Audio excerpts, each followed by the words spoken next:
question to you is around that network of food bank organisers that we support. They work in food banks across the UK and are looking to move from service delivery to building community power. So I'd really love to hear your thoughts on how we navigate that tension of meeting urgent needs with developing democratic and long-term leadership. The title of this book is People, Power, Change. And that's where I look first, is to the people and the power. And the challenges that are being described here are functions of deep power inequality. I mean, that's got to be, and it's not just economic inequality, it's power inequality. There's a great book by Isabel Wilkerson called Caste, which I really urge people to read.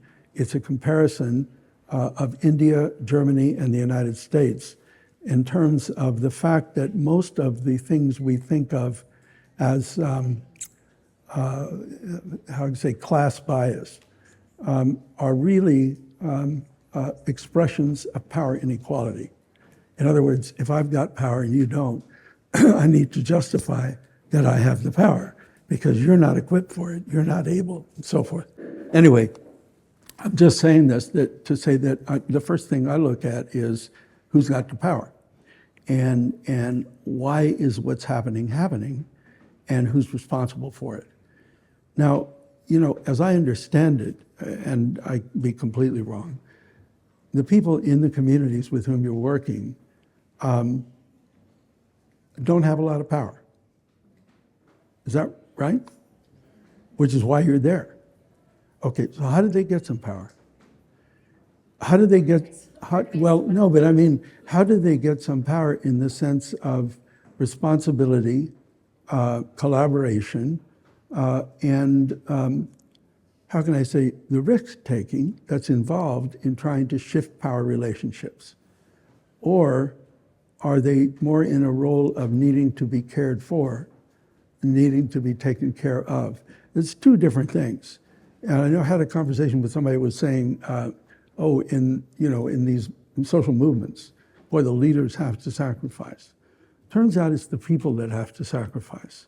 And often people will say, too late for me, this is for my kids. But that fundamental, we would not have the social movements we have if they were not rooted in communities that were prepared to risk and to sacrifice because they have less.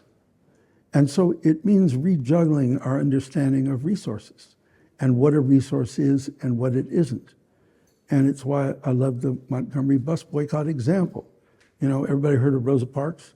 The lady one day got tired. No, actually, it was a strategy. She was an organizer.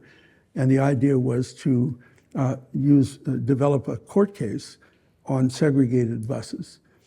But what they discovered in the course of that was that everyone in that community, not just the lawyers, had sources of power.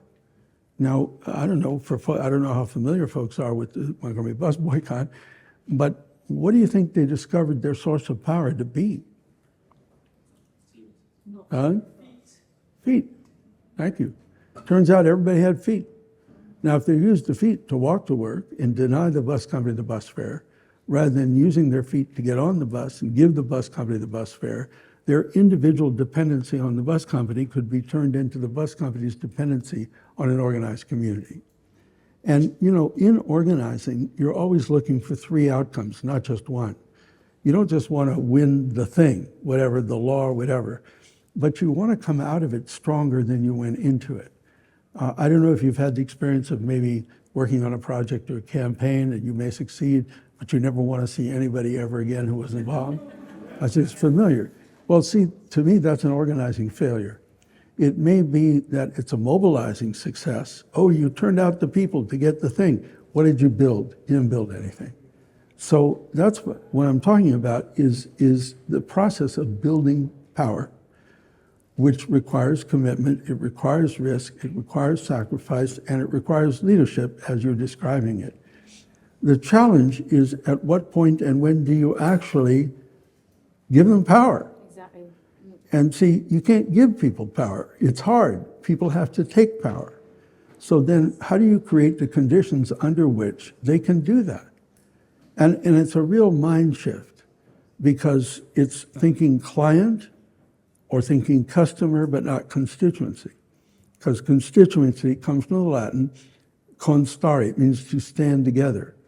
And it's not doing for, it's not marketing to, it's bringing people together to stand together, learn together, decide together, act together, and hopefully win together. But unless power is being constructed in that way, and if it's, how can I say, if it's not consistent, in other words, if within the organization, the movement itself, power is not being expressed by those who need it the most, then it's hard to go out in the world and say, hey, help these people. I mean, that's fine. It's a nice thing to do. I guess what I learned at Mississippi was the difference between charity and justice. And that charity says, oh, what's wrong? Let me help. And justice says, why is it happening? Help me change it. And when you say that, you get resistance because the status quo is always resistant. And so then you found yourself in a power struggle, whether you want it or not. There's a classic book by Paul Tillich, the Protestant theologian, called Love, Power, and Justice, in which he says that power without love can never be just, but justice without love without power can never create justice, can never achieve justice. And so, yes, the caring is important, but so is the empowerment, but real empowerment. Now, I don't know if that's relevant or not relevant, but it's trying to be real about it and recognize there are real risks. There are real risks because they may not decide the right thing according to you. But that's also why education in the best sense. I mean, my mom was a teacher, she called herself an educator, which comes from Latin educare, which means to draw out, not to put in. Educators do not infuse people's heads with stuff.